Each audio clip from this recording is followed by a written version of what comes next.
Assalamualaikum warahmatullahi wabarakatuh. Saya Muhammad Fadal Adli Iskandar, NIM 21042167. Pada kesempatan kali ini saya akan membahas tugas pertemuan 5 Sistem Hukum Indonesia. Dosen pengampu Bapak Aldri Frinaldi. Yang mana materinya adalah area hukum, yaitu terdiri dari hubungan hukum, cakap, kewenangan berhak. Hubungan hukum.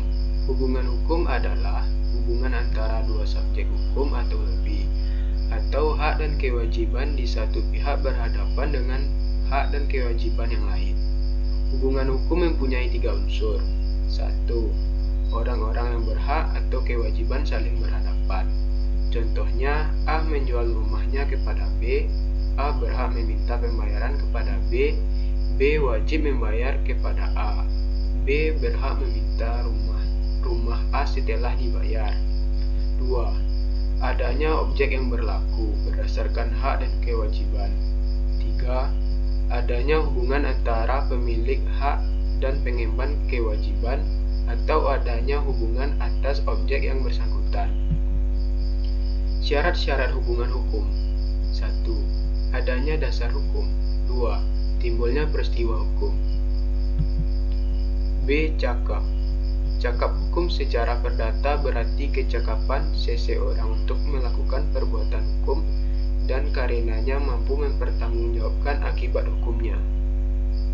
Orang yang cakap adalah orang yang telah dewasa atau telah berusia 21 tahun dan berakal sehat. Sedangkan orang yang tidak cakap adalah orang yang belum dewasa dan orang yang ditaruh di bawah pengempuan yang terjadi karena gangguan jiwa, pemabuk, atau pemboros. Menurut pasal 330 KUHP, seseorang telah dewasa apabila telah berumur 21 tahun dan telah kawin sebelum mencapai umur tersebut. Kecakapan berbuat dalam kewenangan bertindak menurut hukum ini adalah dibenarkan dalam ketentuan undang-undang itu sendiri, yaitu 1. Seseorang anak yang belum dewasa atau belum mencapai usia 21 tahun dapat melakukan seluruh perbuatan hukum apabila telah berusia 20 tahun dan telah mendapat surat pernyataan dewasa yang diberikan oleh Presiden setelah mendengar nasihat Mahkamah Agung. Pasal 419 dan 420 KUH Perdata. 2. Anak yang berumur 18 tahun dapat melakukan perbuatan hukum tertentu setelah mendapat surat pernyataan dewasa dari pengadilan. Pasal 426 KUH Perdata. 3. Seseorang berumur 18 tahun dapat membuat surat wasiat. Pasal 897 KUH Perdata. 4. Orang laki-laki yang telah mencapai umur 15 tahun dan perempuan yang telah berumur 15 tahun dalam perkawinan. Pasal 29 KUH Perdata. 5. Pengakuan anak dapat dilakukan oleh orang yang telah berumur 19 tahun. Pasal 282 KUH Perdata. 6. Anak yang telah berumur 15 tahun dapat menjadi saksi. Pasal 1912 KUH Perdata. 7. Seseorang yang telah ditaruh di bawah pengampuan karena boros dapat 1. Membuat surat wasiat. Pasal 446 KUH Perdata. 2. Melakukan perkawinan. Pasal 452 KUH Perdata.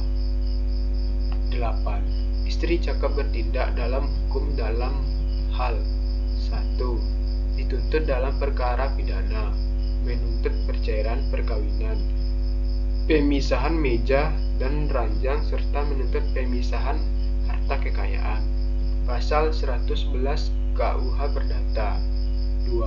Membuat surat wasiat. Pasal 118 KUH Perdata. Seseorang yang telah cakap menurut hukum mempunyai wewenang bertindak dalam hukum. Tetapi di samping itu, undang-undang menentukan beberapa perbuatan yang tidak berwenang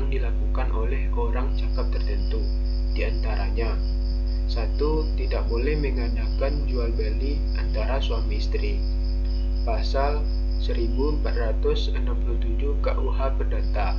Di sini suami adalah jakab tetapi tidak berwenang menjual apa saja kepada istrinya. 2. Larangan kepada pejabat umum, hakim, jaksa, panitera, advokat, jurusita, notaris untuk menjadi pemilik karena penyerahan hak-hak tuntutan-tuntutan yang sedang dalam perkara. Pasal 1468 KUH Perdata. 3. Apabila hakim terikat hubungan keluarga, sedarah atau semendah dengan ketua, seorang hakim anggota, jaksa, penasehat hukum, panitera dalam suatu perkara tertentu, ia wajib mengundurkan diri dari pemeriksaan perkara itu. Begitu pula ketua. Hakim anggota, jaksa, panitera terikat hubungan keluarga dengan yang diadili, ia wajib mengundurkan diri. Pasal 28 Undang-Undang Nomor 17/19 Tahun 1970. C. Kewenangan berhak. Kewenangan berhak yaitu kewenangan untuk menjadi pendukung hak dan kewajiban. Kewenangan berhak mulai ada sejak dari manusia dilahirkan. Hal ini didasarkan pada pasal 2 KUHP. Kecuali ada kepentingan yang menghendaki, maka bayi yang ada dalam kandungan dianggap telah ada asalkan ia terlahir hidup. Kewenangan berhak seseorang dipengaruhi beberapa faktor yang sifatnya membatasi kewenangan berhak. Pembatasan kewenangan berhak antara lain: 1. Kewarganegaraan. Misalnya dalam pasal 21 ayat 1 UU PA ditentukan bahwa hanya warga negara Indonesia yang dapat mempunyai hak milik atas tanah. 2. Tempat tinggal. Dalam pasal 10 ayat 2 UU PA ditentukan larangan pemilikan tanah pertanian oleh orang yang bertempat tinggal di luar kecamatan tempat letak tanahnya. 3. Kedudukan atau jabatan. Hakim, jaksa tidak boleh memperoleh barang-barang yang masih dalam perkara. 4. Tingkah laku atau perbuatan. Misalnya pasal 29 dan 53 Undang-Undang Nomor 1 Tahun 1974 menentukan bahwa kekuasaan orang tua dan wali dapat dicabut dengan putusan pengadilan apabila sangat melalaikan kewajibannya sebagai orang tua atau wali atau berkelakuan buruk. 5. Jenis kelamin. Jenis kelamin pada dasarnya tidak menimbulkan perbedaan-perbedaan kewenangan dalam lapangan hukum perdata, tetapi hanya menimbulkan perbedaan. Misalnya pasal 7 Undang-Undang Nomor 1 Tahun 1974 menyatakan perkawinan hanya diizinkan jika pihak pria sudah mencapai umur 19 tahun dan pihak perempuan sudah mencapai usia 16 tahun. Sekian dari saya, terlebih terkurang saya mohon maaf. Assalamualaikum warahmatullahi wabarakatuh.